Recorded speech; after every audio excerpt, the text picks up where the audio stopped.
Hello नमस्कार विद्यार्थी मित्रों नमस्कार। तो विद्यार्थी मित्रों चैनल पर पहली बार चैनल ने सब्सक्राइब कर देजो, बेल नोटिफिकेशन हिट कर देजो જેથી આવનારી યુઝફુલ વિડીયો તમને ઝડપથી મળી શકે। તો આજના વિડીયો સિરીઝ લેક્ચરમાં વિકાસનું જે અસાઇનમેન્ટ છે તેમાં આપણે ગણિતનું છે તેનું દ્વિતીય સત્રનું અસાઇનમેન્ટ આજે આપણે સોલ્વ કરશું, બરાબર? રાઈટ, એમાં આપણે પ્રશ્ન નંબર 2 છે તે આજે ખાલી જગ્યા છે 10 ખાલી જગ્યા છે 10 માર્ક આપણે કઈ રીતે મેળવશું તે આજના વિડીયો સિરીઝ લેક્ચરમાં જોશું। રાઈટ, વિડીયોના અંત સુધી બની રહેજો। પ્રશ્ન 2 પ્રત્યેક વિધાન સાચું બને એ રીતે ખાલી જગ્યા પૂરો। 10 ખાલી જગ્યા છે 10 માર્ક છે। 40% ને અપૂર્ણાંકના અતિસંક્ષિપ્ત રૂપમાં લખો। તો કઈ રીતે લખાશે વિદ્યાર્થી મિત્રો? તો કે 2/5 2/5 થશે। નયનની માસિક આવક 8,000 છે, તેમાંથી ₹6,000 નો ખર્ચ કરે છે, તો તેની કેટલા ટકા બચત કરી કહેવાય? 25% કહેવાય, બરાબર વિદ્યાર્થી મિત્રો? 65 વિદ્યાર્થીના વર્ગમાં 13 વિદ્યાર્થી પાસે સાયકલ છે, તો કે ખાલી જગ્યા ટકા વિદ્યાર્થી પાસે સાયકલ છે, કેટલા વિદ્યાર્થીઓ આવશે? 20%। રાઈટ, કેટલા આવશે? 20%। 40% વત્તા ખાલી જગ્યા બરાબર 100% થશે। તો 40 માં કેટલા નાખીએ તો 100 થાય? તો કે 60%। રાઈટ, કેટલા આવશે વિદ્યાર્થી મિત્રો? 60। રાઈટ, અને ટકાનું ચિહ્ન કરવું જરૂરી છે। નેક્સ્ટ ખાલી જગ્યા 0.7 ને ટકામાં લખાય। હવે 0.7 ને ટકામાં કઈ રીતે લખશું આપણે? 70। રાઈટ, 70 અને ટકા કીધું છે એટલે ટકાનું ચિહ્ન આપણે લખવું જરૂરી છે। રાઈટ, 5 ખાલી જગ્યા આપણી સોલ્વ થઈ। હવે નેક્સ્ટ ખાલી જગ્યા નંબર 6 એક વસ્તુની કિંમત ₹20 હતી અને તે 25 થઈ, તો ખાલી જગ્યા ટકા કિંમત વધી। કેટલા ટકા વધી કહેવાય? 25। રાઈટ, 30% એટલે અપૂર્ણાંકમાં લખાય 3/10। 30% એટલે અપૂર્ણાંકમાં 3/10। 40 લખોટીમાં 8 લખોટી લેતા ખાલી જગ્યા ટકા લખોટી લીધી કહેવાય? 20%। ઓકે, હવે આપણે નેક્સ્ટ ખાલી જગ્યા જોશું। પ્રકરણ નંબર 8 છે -4/9 ભાગાકાર 8/3। તો જવાબ શું આવશે? તો કે સૌથી પહેલા માઇનસની નિશાની 1/6 આવશે। પહેલી ખાલી જગ્યાનો જવાબ શું આવશે? 1/6। હવે છે -3/5 ગુણ્યા 25/6। તો અહીંયા શું આન્સર આવશે? તો કે બે આન્સર આપેલા છે 5/2 અથવા -2/1/2, બરાબર? બંનેમાંથી કોઈ પણ લખશો સાચો પડશે।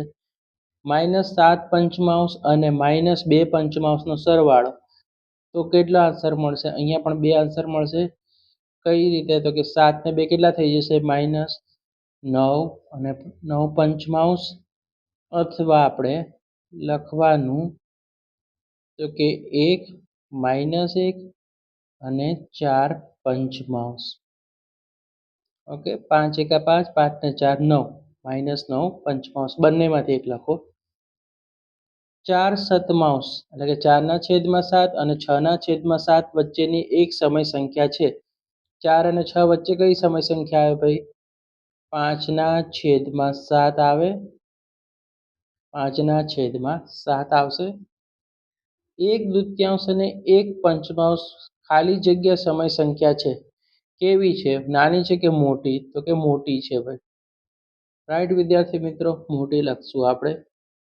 હવે 45/30 નું પ્રમાણિત સ્વરૂપ કઈ રીતે મળે? તો કે 3/2 છે।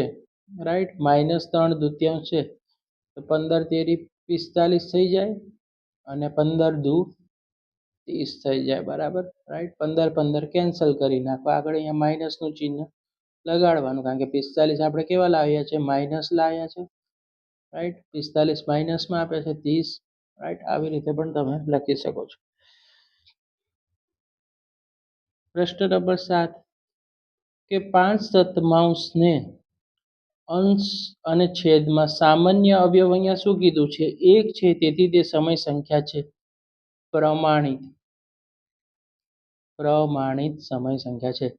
3/7 માઇનસની નિશાની છે, વ્યસ્ત સંખ્યા, તો એને ઉલટાવી દેવાનું. ઉલટાવશો એટલે કે એનું વ્યસ્ત કરી નાખો, તો -7/3.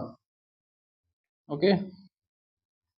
પ્રકરણ નંબર 9 વિદ્યાર્થી મિત્રો, વર્તુળના ક્ષેત્રફળ બરાબર શું આવશે? ખાલી જગ્યામાં πr², πr² મોસ્ટ આઈએમપી ખાલી જગ્યા પૂછાશે 110%. વર્તુળનો પરિઘ, તો ખાલી જગ્યામાં આન્સર શું આવશે? પાઈ ગુણ્યા વ્યાસ. વર્તુળનું પરિઘ બરાબર ખાલી જગ્યા પાઈ ગુણ્યા r, તો અહીંયા શું આવશે? જવાબમાં 2 આવશે. વર્તુળનો વ્યાસ બરાબર ખાલી જગ્યા ગુણ્યા ત્રિજ્યા, તો અહીંયા શું આવશે? જવાબમાં આવશે 2 આવશે. રાઈટ. બંને ઇમ્પોર્ટન્ટ ખાલી જગ્યા છે. ખાલી જગ્યા 3 અને ખાલી જગ્યા 4 પૂછાશે 110% એક્ઝામમાં. એક સમાંતર બાજુ ચતુષ્કોણનો આધાર L અને ઊંચાઈ b છે, તો તેનું ક્ષેત્રફળ, તો L ગુણ્યા b. Right. Most important L ગુણ્યા b થશે. ખાલી જગ્યા નંબર 6, ત્રિકોણ XYZ ની પરિમિતિ, તો આન્સર શું આવશે? તો કે XY + YZ + XZ.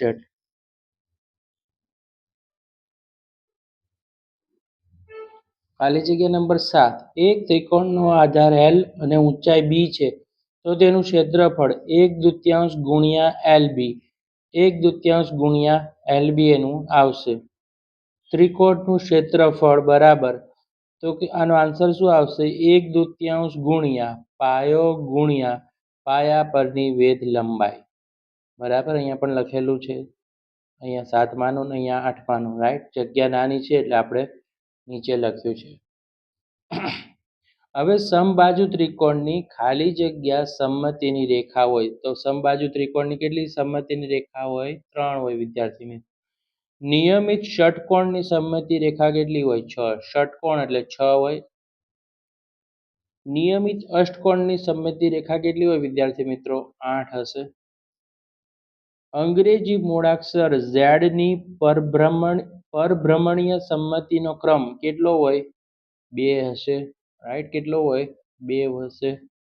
અંગ્રેજી મૂળાક્ષરની E ની પરભ્રમણીય સમમિતિનો ક્રમ કેટલો છે વિદ્યાર્થી મિત્રો? 1 છે. પરિભ્રમણીય. વિષમ બાજુ ત્રિકોણની ખાલી જગ્યા સમમિતિની રેખા હોય છે. Most important 0. ચોરસની પરભ્રમણીય કોણ ખાલી જગ્યા છે. હવે ચોરસ કેટલું હોય છે? 90 ડિગ્રીના હોય છે. રાઈટ. કેટલું આવશે? 90 ડિગ્રી આન્સર આવશે. લંબચોરસનો પરભ્રમણીય કોણ કેટલો હોય છે? પરભ્રમણીય કોણ કે લંબચોરસનો, તો 180. રાઈટ.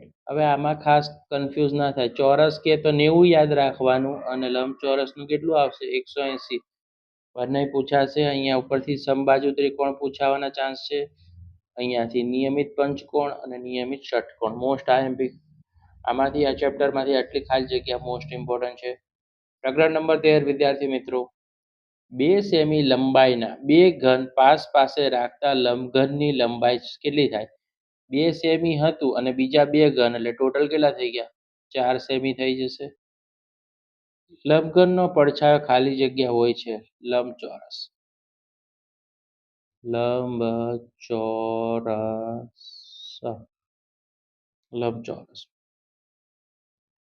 ક્રિકેટનો દડાનો પડછાયો કેવો હોય? વર્તુળ હોય. વર્તુળ હશે. રમવાના પાસાની સામસામેની બાજુના અંકોનો સરવાળો ખાલી જગ્યા હોય છે. કેટલા હોય છે રમવાના પાસાને? તો 7 હોય છે. રાઈટ. ત્રિકોણાકાર પિરામિડની બધી સપાટીનો આકાર કેવો હોય? ત્રિકોણ હોય છે. પિરામિડ ત્રિકોણ આકારનો હોય છે. રાઈટ. સમઘનની સપાટી મોસ્ટ ઇમ્પોર્ટન્ટ કેટલી હોય છે? 6 હોય છે. જેની માત્ર લંબાઈ અને પહોળાઈ હોય તે આકૃતિને કહેવાય દ્વિપરિમાણીય. અને જેની લંબાઈ પહોળાઈ ને ઊંચાઈ હોય એને ત્રિપરિમાણીય આકૃતિ કહેવાય. ત્રિપરિમાણીય, રાઈટ. આ પણ બંને ઇમ્પોર્ટન્ટ. લંબાઈ અને પહોળાઈ કે તો આકૃતિની દ્વિપરિમાણીય, અને લંબાઈ પહોળાઈ ને ઊંચાઈ કે તો ત્રિપરિમાણીય આકૃતિ આવશે. તો વિદ્યાર્થી મિત્રો, વિડીયો પસંદ આવે વિડીયો લાઈક કરી દેજો, ચેનલને સબસ્ક્રાઈબ કરી દેજો. ક્વેશ્ચન 2 છે તે તમને જલ્દીથી ઝડપથી તમને એનું સોલ્યુશન મળી જશે, રાઈટ. નેક્સ્ટ વિડીયોમાં આપણે મળીશું.